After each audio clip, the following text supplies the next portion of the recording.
Ada yang sedang dalam perjalanan mudik atau baru mau berangkat, hari ini diprediksi akan menjadi puncak arus mudik, H-3.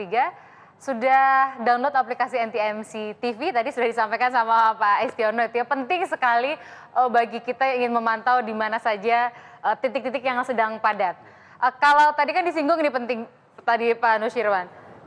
Kalau daripada pelayan masyarakat itu menu-menuin jalan, mendingan jalan pada mudik gitu ya Pak ya? Ya semua, artinya saya tidak hanya mengatakan itu di jalan raya. Jadi semua yang berkaitan dengan pelayanan publik.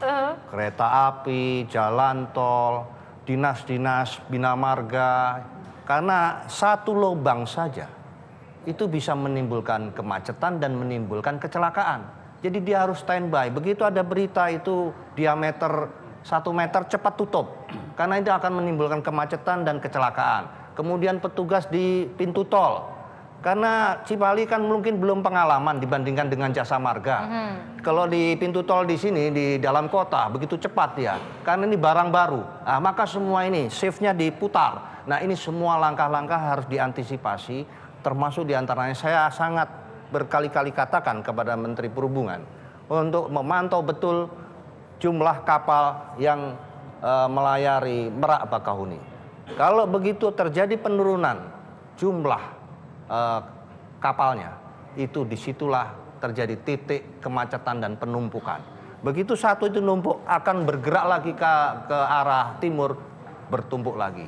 Dan ini semua, baik itu kalau kereta api ya standby untuk lokomotif dan sebagainya. Misal kita tidak menginginkan ada kereta api anjlok, tidak. Tapi satu biji nanti ada masalah, ini akan menimbulkan berkepanjangan soal. Tapi ada yang menarik saya contohnya untuk penyeberangan dari Merak ke Bakahuni. Ini sekali lagi ada aspek kultur. Sekarang pada siang hari itu sepi, tapi semua menumpuk di malam hari.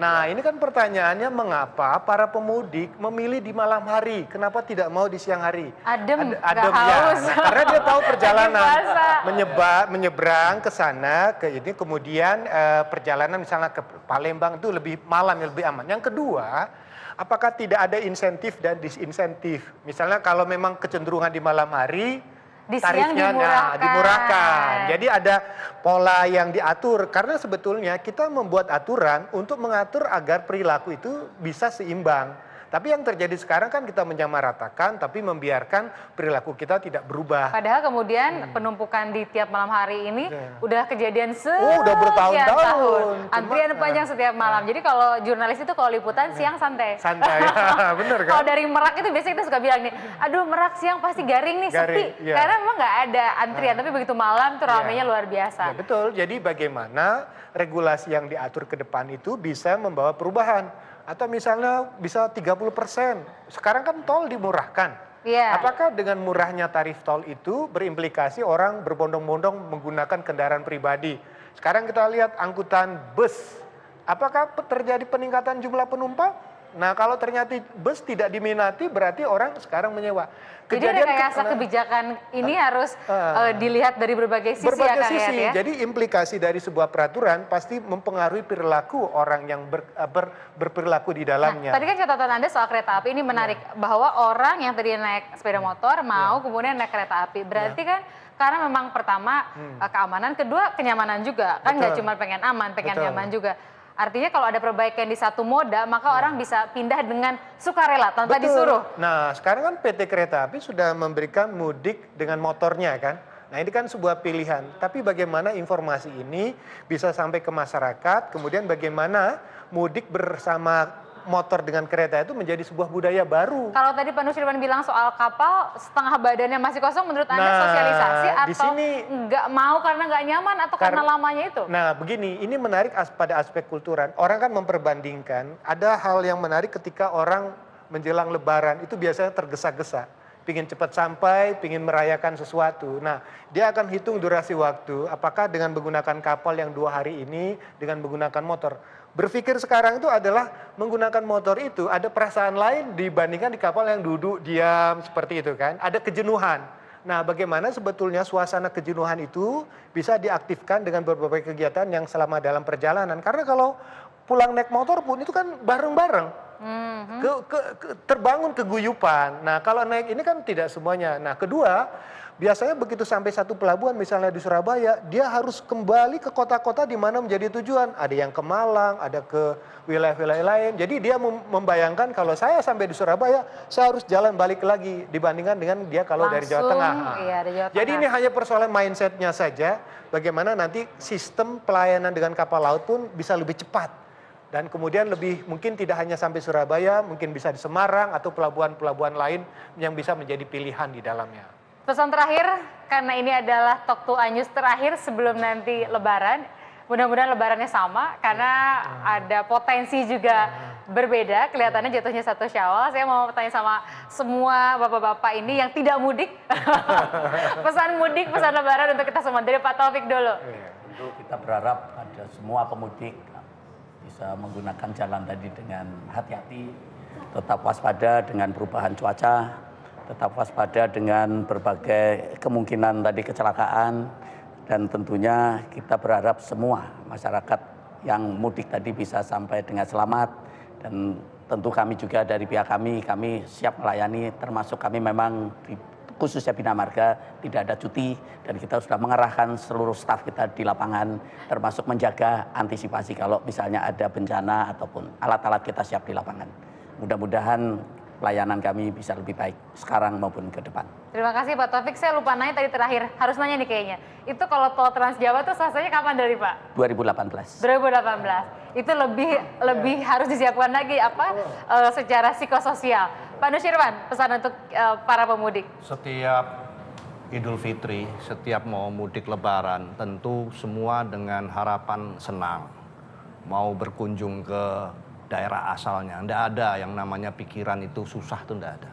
Tapi maknanya tentu di perjalanan dan sebagainya semua disiapkan untuk senang pula. Jangan membuat susah sendiri. Maka ada 2 pihak, karena kalau untuk mau perjalanan itu yang mengendarai, yang prasarananya, terus kendaraannya. 3-tiganya ini tidak bisa dilepaskan sendiri-sendiri. Kita senang, semangat, tapi kendaraan sepeda motornya nggak pernah diperiksa. Kemudian juga kendaraannya benar, tapi menggunakannya sudah lelah. Jadi semua ini secara lengkap, termasuk diantaranya tadi saya katakan, saya mengusulkan untuk seluruh aparat petugas instansi pelayanan publik, kita turun untuk memperhatikan semua aspek untuk mudik tersebut. Siap, Pak. Pak Istiono, pesan dari polisi yang siap siaga dan paling dicari selama harus mudik biasanya. Iya, jadi pesan dari kepolisian tentunya harus selamat sampai tujuan. Yang pertama harus siap, harus siap seperti yang sampaikan Pak Nirwan tadi. Siap, pertama siap kendaraannya, pastikan bahwa rem, roda, dan alat yang lain untuk kendaraan itu betul-betul safety. Kemudian harus siap kondisi fisiknya, harus siap betul kalau lelah, kalau ngantuk, obatnya hanya 1, tidur. Nah, nggak ada yang lain.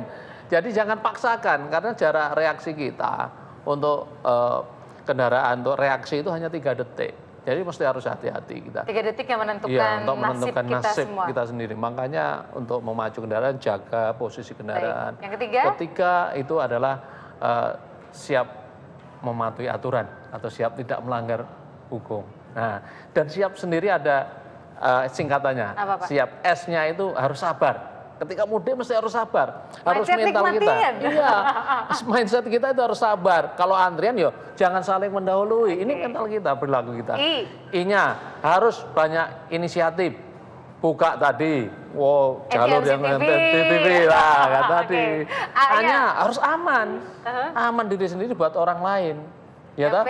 P-nya harus peduli. Baik. Jangan peduli terhadap diri sendiri, tapi harus peduli lain. Oleh karena itu kita harus bersatu, keselamatan nomor 1. Siap, itu pesan Pak Polisi. Kang Yayat singkat. Iya, pendek. Hilir mudik, kita posisinya di hilir. Mudik itu bukan menjadi udik, tapi merubah perilaku yang di hilir yang sudah salah menjadi lebih baik. Artinya tidak disiplin menjadi disiplin, tidak tepat waktu menjadi tepat waktu. Jadi udik bukan menjadi orang kampung, tapi udik itu menjadi jati diri yang betul-betul taat aturan, tertib, aman, nyaman dalam melakukan apapun. Top, terima kasih banyak Bapak-Bapak berempat. Bagi Anda yang masih dalam perjalanan, Anda akan memasuki puncak arus mudik hari ini. Semoga semuanya selamat sampai tujuan. Lewat apapun, mau naik pesawat, kereta api, kapal, naik motor, naik mobil, naik bis, semuanya hati-hati dalam perjalanan, siap diri, siap kendaraannya, siap mematuhi aturan lalu lintas yang lewat jalan darat. Kemudian tadi diingatkan juga ada titik-titik yang berbahaya yang bisa dipantau lewat NTMC TV. Teman-teman dari PU siap juga, kepolisian siap, di rumah sakit juga siap berjaga semuanya. Sampai di tempat tujuan dengan selamat, berkumpul dengan penuh cinta dengan keluarga. Saya Tina Talisa, selamat malam, sampai jumpa. Makasih banyak Pak.